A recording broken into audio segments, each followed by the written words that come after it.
तो last time हम लोगों ने डिस्कस किया था लॉज ऑफ रिफ्लेक्शन, जो दो लॉज थे, देन प्लेन मिरर का वर्किंग और प्लेन मिरर से बनने वाली इमेजेस की प्रॉपर्टीज। आज हम लोग शुरू करने वाले हैं स्फेरिकल मिरर्स के साथ। बट सबसे पहला सवाल आता है कि how this spherical mirrors are made. तो स्फेरिकल मिरर बनाने के लिए हम लोगों को एक ग्लास स्फीयर चाहिए, और इसी ग्लास स्फीयर का अगर एक टुकड़ा कट करते हो तो वो बन जाता है हमारा स्फेरिकल मिरर। अब इस स्फेरिकल मिरर को बनाने के लिए दो तरीके हैं। अगर मेरा inner surface of this glass sphere is shiny और बाहर वाला सरफेस रफ हो, तो हम इस टाइप के मिरर को बोलते हैं कॉनकेव मिरर। और अगर इसका इनर लेयर रफ हो और आउटर लेयर शाइनी हो, तो हम इसे बोलते हैं कॉन्वेक्स मिरर। तो एक ही ग्लास स्फीयर से हम इस तरह से दो टाइप के मिरर्स बना सकते हैं। अब आगे जो हम लोगों को इमेज फॉर्मेशन पढ़ना है या खुद से करना है, उसके लिए कुछ टर्म्स जानना ज़रूरी है, जिसमें सबसे पहली टर्म आती है that is centre. Obviously sphere है तो उसका सेंटर होगा। अब ये जो सेंटर है इसको हम लोग बोलते हैं सेंटर ऑफ कर्वेचर। जब हम किसी भी सर्कल या स्फीयर की बात करते हैं तो उसकी रेडियस भी होती है, तो line joining with this centre is called radius, और इसके लिए हम क्या बोलेंगे, radius of curvature. So the centre of curvature and radius of curvature. Clear. अब समझ लो कि मैं सपोज यहाँ से कट करके मिरर बना रहा हूँ। कौन सा वाला मिरर बना रहा हूँ, यहाँ पे मैं बना रहा हूँ कॉनकेव मिरर, मतलब इनर लेयर मेरी polish surface and outer layer मेरी रफ सरफेस। तो कॉनकेव मिरर के लिए मेरा centre of curvature will be in front of it, क्योंकि मुझे मिरर की इमेज यहाँ से मिलने वाली है फ्रंट सरफेस से। बट अगर मैं इसको कॉन्वेक्स मिरर बना देता हूँ, मतलब इनर लेयर को मैंने बना दिया रफ और बाहर के लेयर को मैंने रखा पॉलिश सरफेस, तो ऐसे कॉन्वेक्स मिरर का centre of curvature obviously mirror के पीछे ही रहेगा। तो ये एक इम्पॉर्टेंट चीज़ समझ लेना, क्योंकि इसके हिसाब से हम इसकी साइंस या पोजीशन चेंज करने वाले हैं। तो आई होप आप लोगों को टर्म समझ में आ गई कि क्या होता है centre of curvature and radius of curvature. But यहाँ पे और भी दो टर्म्स इन लोगों ने डाली हैं। दो टर्म्स कोई अलग टर्म्स नहीं है, बट हम इसे बोल सकते हैं कि मेरे रेडियस का exact half is called focal point. अब इस फोकल पॉइंट को अगर मैं यहाँ से मेजर करूँ तो ये बन जाता है मेरा फोकल लेंथ। अब एक चीज़ समझो, मैं अगर रेडियस को आधा कर दूं तो मेरा बन जाता है फोकल पॉइंट। तो अगर मैं ये 2 को इस तरफ ले जाऊं और अगर ये मेरा 2f बन जाता है, तो 2f is nothing but radius only. Correct. तो इन लोगों ने ये सेंटर ऑफ कर्वेचर को 2f भी कहा है। तो जब कभी भी आप टेक्स्ट बुक के अंदर पढ़ेंगे तो कंफ्यूज मत हो जाना। Focal length is nothing but half of the radius, and centre of curvature या 2f is nothing but your radius itself. Clear. तो कौन सी तीन टर्म्स देखी, एक हो गया तुम्हारा फोकल लेंथ या फोकल पॉइंट, दूसरा सेंटर ऑफ कर्वेचर एंड तीसरा रेडियस ऑफ कर्वेचर। तो चलिए आगे बढ़ते हैं। कॉनकेव मिरर, तो जैसे मैंने कहा वैसे उसकी इनर सरफेस पॉलिश्ड होगी एंड आउटर सरफेस रफ होगी, उसी को हम लोग कॉनकेव मिरर बोलते हैं। बट यहाँ पे हम लोगों को कुछ चीज़ें समझनी है।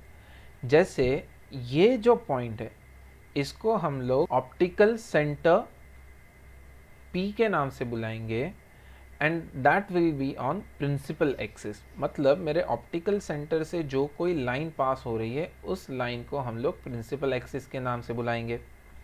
ये C तो पता ही है और ये R भी पता है। करेक्ट।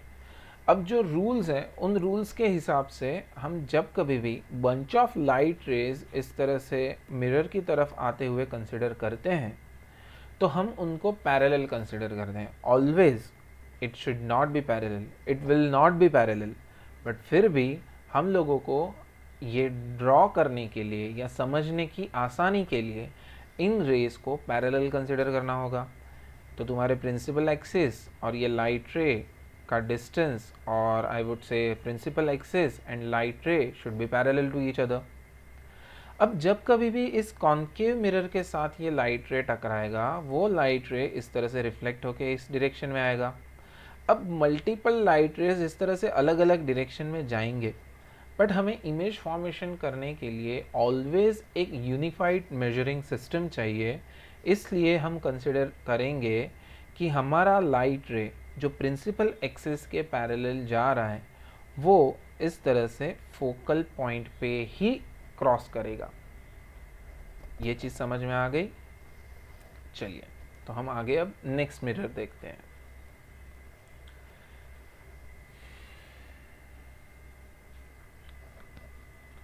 तो कॉन्केव मिरर का एग्जाम्पल क्या हो सकता है? तो इस तरह से जहाँ कहीं भी सोलार एनर्जी को एक्सट्रैक्ट किया जाता है या सोलार एनर्जी के एक्सट्रैक्शन से काम करवाया जाता हो, वहाँ पे कॉन्केव मिरर्स इस्तेमाल होते हैं।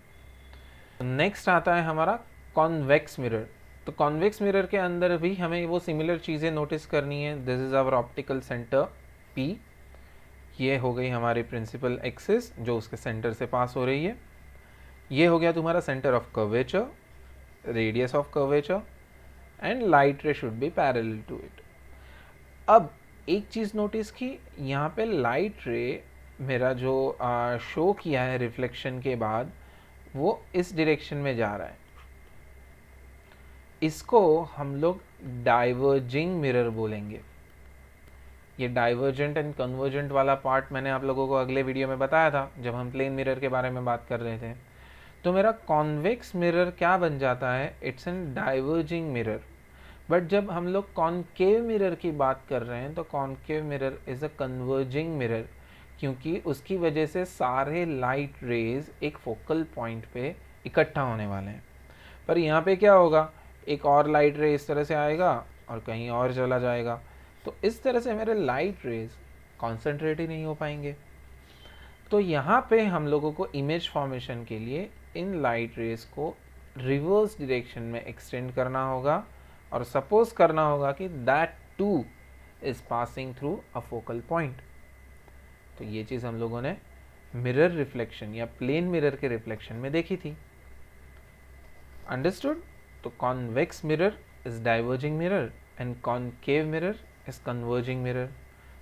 तो चलिए आगे बढ़ते हैं। कॉन्वेक्स मिरर का एग्जाम्पल, ये वाला मिरर तो आप लोगों ने देखा ही होगा।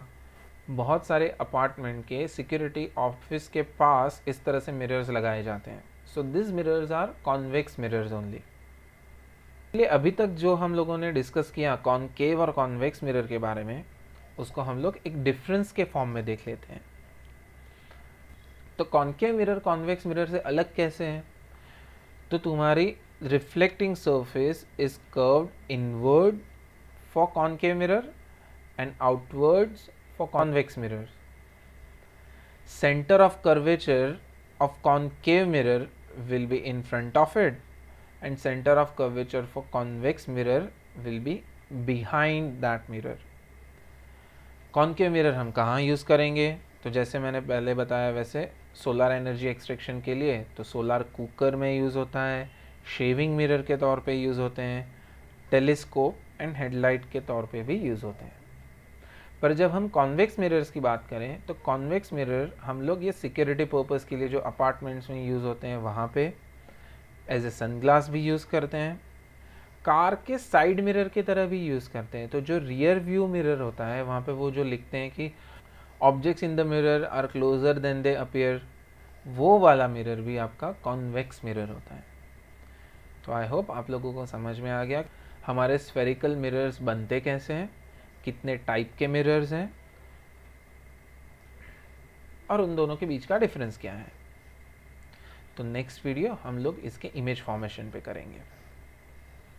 अगर आपको वीडियो पसंद आया हो तो उसे लाइक करें, शेयर करें और सब्सक्राइब करें।